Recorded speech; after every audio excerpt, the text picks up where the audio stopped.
Louis, thanks for joining us. Good to be here, Peter. Louis, what are the major regulations that have been imposed on the market that will have the biggest impact in your view? Well, I think there's been really three I can point to.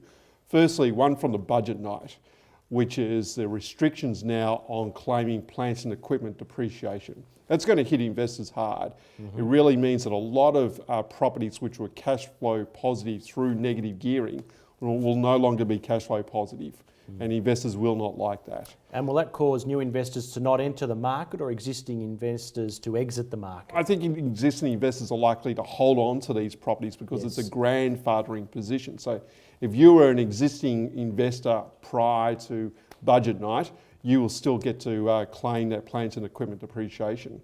But if you're a new investor buying off an existing investor, you can no longer claim that. And believe me, that's a big component of what you can claim in terms of tax deductions from the ATO. So a lot of investors will be turned off by that alone. Yes, it'll soften demand more than create extra supply through forcing investors onto the market. Absolutely. The second one is actually here in New South Wales and Sydney, the state government's announcement that first home buyers will actually get a stamp duty concession up to, I think it's $850,000. That could be a saving for first home buyers of circa $20,000 to $25,000. That's the equivalent of bringing in another first home owners grant scheme into the market, and we know history has told us that can actually stimulate demand. So we're on the lookout come July 1, because that's when the concession starts, whether we'll actually see first home buyers enter into the market. And then of course the third one, which is ongoing, is the Australian Prudential Regulation Authority increasingly tightening the noose around property investors via the banks and restricting loans. So we're well aware now that a lot of banks are almost not writing interest-only loans anymore. And on top of that, APRA is now visiting the banks not once a year to see whether their loan book's in order, but now once a quarter, and they're literally getting down to each locality and telling the banks whether they've lent too much in certain localities. We've never seen such action before, and it really does mean that the banks are becoming very cautious in terms of lending to investors. We're seeing it on the ground. Finance is becoming a real issue with buyers in the marketplace. They think they've got finance, they go back to the bank to get the final tick, and the bank sort of rewrites the rules, if you like. Yes. So it's something that on the ground as a real estate agent we're seeing, that's for sure. Lastly, on the changes, you haven't touched on foreign investors. There's a lot of talk in the media about the impact of these measures against foreign investors. What do you think what impact that'll have on the market? I don't think it'll have as much of an impact as what people fear, because I do not believe that foreign investors were driving the market upwards to begin with. I believe it was a combination of very strong population growth and low interest rates. Now, that's not to say foreign investors weren't in the market. We know they were. And with the restrictions on foreign investors, yes, we'll see less foreign investors in the marketplace. But I just don't believe that they were big enough to drive the market in the first place. No, I'm more watchful of local investors here in this market and what the banks are doing. That certainly could have negative ramifications for the housing market in the second half of this year. But July will actually be a very key month, Peter, because if we do believe that first home buyers are coming into the market, they're coming into the market to the point where they're offsetting investors leaving the market, it should mean auction clearance rates will actually stay at current levels or perhaps even rise in July. However, if we see a decline in auction clearance rates throughout the course of July, that's going to have major ramifications for the spring selling period. And if I were a vendor and I were to see that, I would rather look to sell my property sooner rather than later and not wait for spring. So you're saying the great risk, in summary, is if the government's measures take investors out of play, but the first home buyers don't take the bait, so to speak, to compensate for the investors that are dropping out, that is going to create clear and downward pressure on the market. The reality will be on the ground, there'll be more sellers than buyers. And it can change that quickly. Yeah, correct. Louis, there was a number of measures that both government, state and federal introduced. Some were stimulatory to the market, like the first home buyers incentives, and some were designed to stifle the market. Overall, what do you think the governments were driving at with these measures? Well, I think they're trying to improve affordability.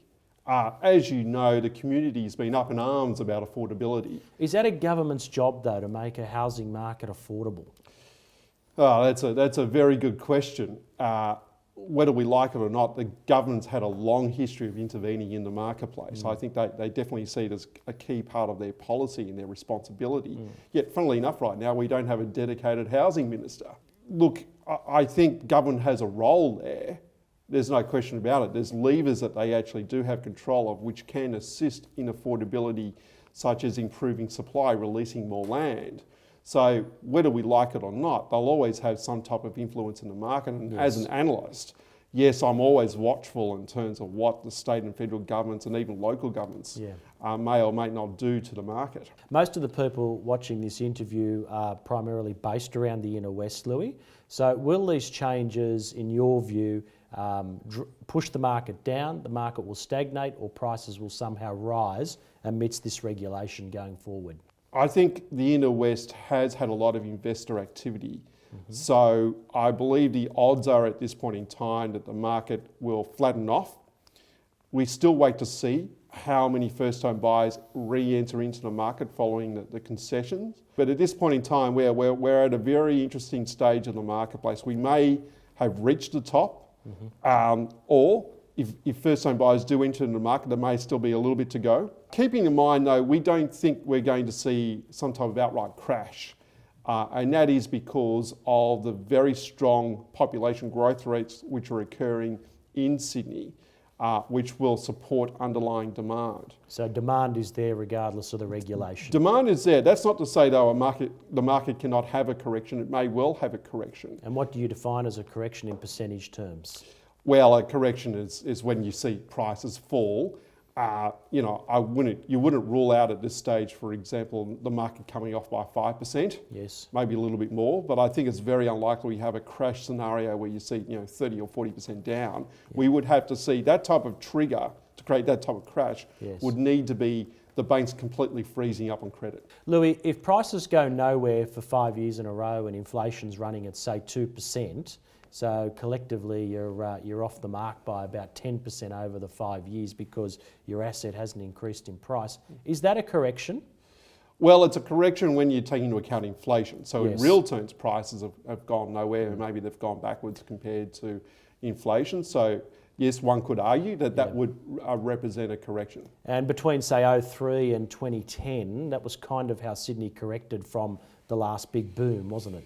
Over that time, Sydney prices rose in nominal terms by about 2.5% per annum. So it was running pretty much in line with inflation. Right. Over that time, there were periods where prices were falling.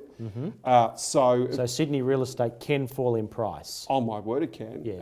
And there were instances over that period where it did. So the first 6 months of 2008 were marked by prices stagnating and starting to decline. And then the second 6 months of 2008, where everyone was really concerned about the GFC, prices were falling. Oh yes.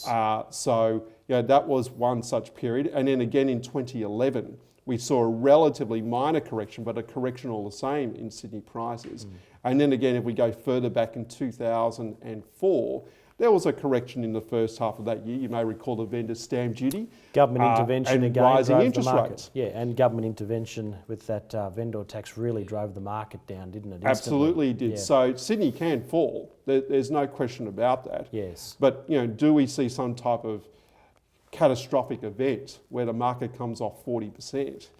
Very, very unlikely, unless we see the banks completely freeze up. Sure. Or we see unemployment in Sydney, say, spike up to 10% and there's mass defaults everywhere. These scenarios are not impossible. They could play out at some point in time in the future. I just don't see those type of triggers in the market right now. What I see is the banks becoming quite conservative with investors, but not to the point of absolutely killing the marketplace. Yeah, so banks tightening on credit and unemployment rising are the key risks for people to watch in the market. Absolutely. Yeah. But meanwhile, the city's expanding by 90,000 people a year. We know that 10% of that expansion in population expansion is actually wealthy individuals. And where do wealthy individuals want to live? They generally want to live in the inner ring, and the inner west is clearly one area which they are interested in. So there is underlying demand support. 2016 finished on a monumental boom setting, as we know, and that boom environment carried over into the first quarter of 2017. We've just completed the second quarter of 2017. What did the second quarter of 2017 look like in comparison to the first quarter for the Sydney market and the inner west? It started to reveal a moderation in the marketplace. So in the second quarter, the June quarter, auction clearance rates started to fall a little bit over the March quarter. Yes. And unreported rates, so how many agents were reporting in these bad news stories, became more prevalent. Yes. So that was an indicator to us that perhaps the market was moderating. So if you were in the market in the second quarter as a vendor and your agent was saying, I'm sorry, the story's not quite as good as we originally thought it was, the agent's not necessarily feeding you a story or conditioning you, there was a change in the market. There has been a change in the Yes. market. Yeah. One thing that we are uncertain of right now is whether that change is going to continue into the September quarter, or whether, as stated before, first-home buyers come into the market and boost the market again. Yes. That's a story for when we meet next. So coming back to the rental market and the impact on investors, because investors are now looking for higher rents to offset some of the benefits they've lost, the negative gearing benefits they've lost with these regulations. So what can we expect in the rental market, Louis? Well, immediately what we're seeing now is some sustainable, or not sustainable is not the right word, some deep falls in building approvals. This means developers have been now holding back. They're not getting the sales, not as much as being built. And what it will mean is that Sydney completions, new dwelling completions, are going to peak early next year, perhaps as early as late this year, and then they're going to decline in terms of the number of completions. Now, keep in mind, the city's expanding by 90,000 people each and every year, and vacancy rates in Sydney are still under 2%, despite the rapid rise in completions we've had over the last 3 years. My concern is that if building approvals fall off a cliff, we're going to see a big rise in rents come maybe later 2018, 2019, if the population levels that we're currently experiencing now continue to increase. You feel the New South Wales economy, which is booming at the moment, can it sustain this pace? Well, there is a chance of the economy becoming overheated. Whether the Reserve Bank does anything about it's another matter. We've got to look at the underlying forces here. Why are we getting an expansion of 90,000 people a year? That's a lot of people. The city's growing by 1.7% per annum. That shouldn't be happening for a mature city. It's because we're having a very high immigration growth rates, and most of that immigration is going to Sydney and Melbourne. You know, one option, of course, is that the federal government decides to cut immigration.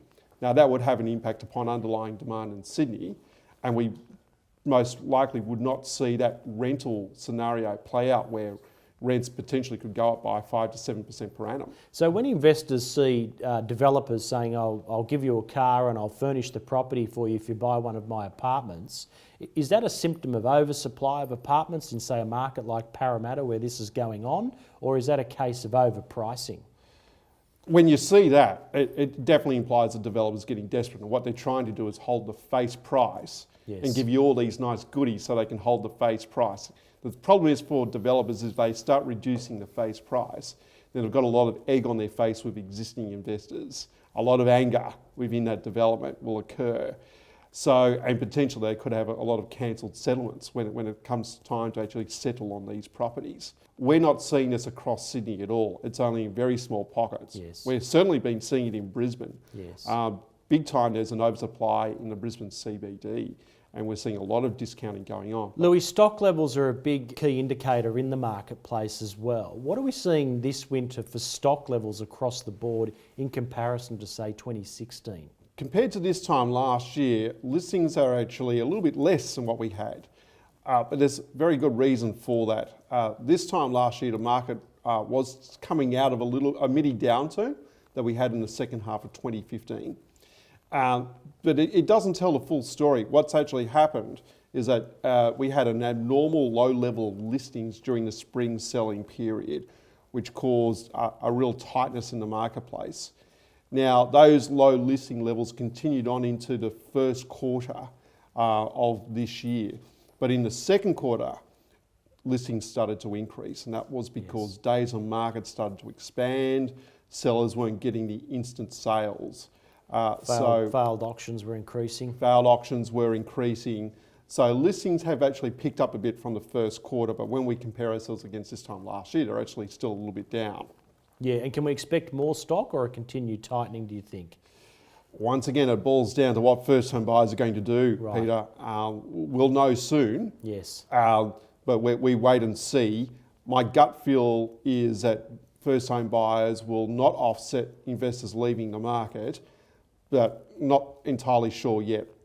Time will tell. Time will tell. It'll be interesting, Louis. Thanks very much for your time today. It's been terrific information. I'm sure everyone's going to benefit from it. Thanks, Peter. Good to be here. Thanks, Louis. And that's all today. I hope you enjoyed our interview with Louis Christopher on Talking Property.